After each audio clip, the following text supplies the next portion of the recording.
प्रधानमंत्री कहते हैं कि पिछली बार की परिस्थितियां अलग थी, इस बार की स्थितियां अलग हैं। लॉकडाउन बहुत आखिरी विकल्प के तौर पर भी अपनाया जाए। और मुख्यमंत्री खुद सोरेन इस बात को मानते हैं कि किस तरह से झारखंड एक गरीब राज्य है, वहां के लोगों की परिस्थिति दूसरे चाहे महाराष्ट्र या दिल्ली अन्य राज्यों से वहां की तुलना नहीं की जा सकती। तीसरा मेरा सवाल आपसे यह भी होगा कि मजदूरों की एक बड़ी तादाद अब अलग अलग राज्यों में, चाहे वो राजधानी दिल्ली में लॉकडाउन हो या फिर अन्य राज्यों में हो, वहां से वापस लौट रही है। झारखंड की बात करें, बिहार की बात करें, पूर्वी उत्तर प्रदेश की बात करें, तो इन परिस्थितियों से निपटने के लिए भी आप लोग क्या कर रहे हैं?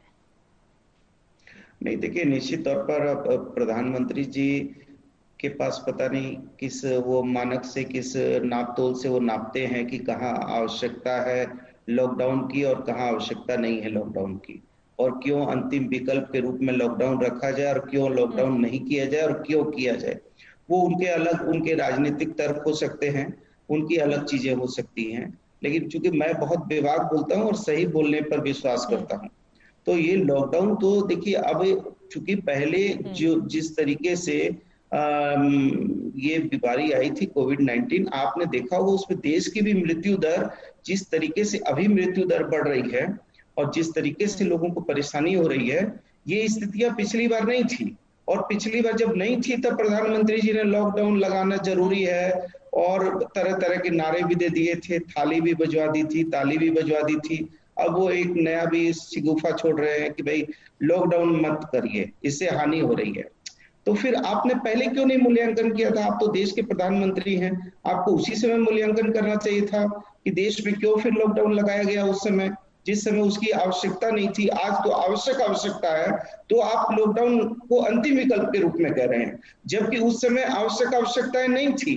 और यदि आवश्यकताएं उस समय थी तो शुरुआती समय में थी, जब जो है हमारे अमेरिका के राष्ट्रपति का आगमन हो रहा था, उसी समय यदि हम अंतरराष्ट्रीय विमानों को रोक देते और भी बहुत सारी चीजों को एक्सरसाइज करते तो ये स्थिति, भयावह स्थितियां नहीं होती।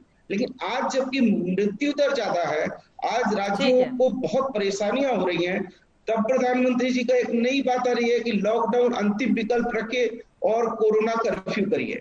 मुझे समझ में नहीं आता है कि किस तरह से इस देश की व्यवस्था चल रही है कि आपदा को अवसर बना दीजिए और जो है इंजेक्शन, जो है वैक्सीनेशन को उत्सव बना दीजिए। लोगों में मातम है, लोग बीजेपी के नेता हमारे साथ रहते तो इस सवाल का जवाब मैं जरूर लेती। आपकी बात महत्वपूर्ण है, लेकिन मौजूदा वक्त केंद्र और राज्य सरकार को एक साथ मिलकर चलने का है, क्योंकि आप भी समझ रहे हैं झारखंड, वही बात तो है, अगर लोग परेशान है तो राज्य सरकार की भी उतनी ही जिम्मेदारी है। सर, आपकी उतनी ही जवाबदेही है जितनी की केंद्र की है। आप पल्ला नहीं झाड़ सकते, आप स्वास्थ्य मंत्री हैं झारखंड के। हाँ चित्रा जी, तो आप इस बात को मानिए कि आप लोगों ने भी एक साल में भगवान भरोसे पूरे के पूरे सिस्टम को छोड़ रखा था। चित्रा जी सुनिए, तो आप बात तो सुनिए। डबल इंजन हमने कैसे छोड़ रखा था? एक भी आरटीपीसीआर लैब नहीं था हमारे झारखंड में। हमने 8 जगह आरटीपीसीआर लैब स्थापित किए हैं, 28 आरटीपीसीआर मशीन डाले हैं, 200 से ज्यादा ट्रूनेट मशीन डाले हैं। हमने 4 जगह पर ऑक्सीजन के प्लांट लगा दिए हैं अपने अस्पतालों में। अभी तक केंद्र सरकार के द्वारा उसमें जो है पीएसए का हमको उसमें परमिशन नहीं दिया जा रहा है। तो आप ये कैसे कह सकती हैं कि एक साल में हम जो है एक साल में नाटक नौटंकी कर रहे थे और हम एक साल तक जो है हाथ में हाथ धरे बैठे थे?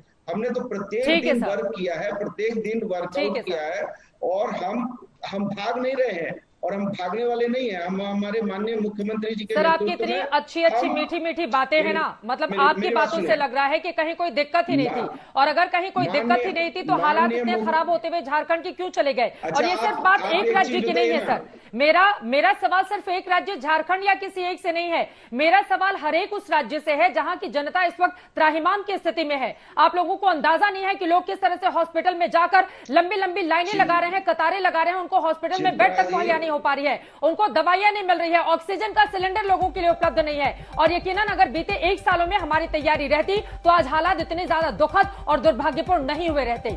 ये सवाल सिर्फ एक राज्य का नहीं, ये हर एक राज्य से सवाल है।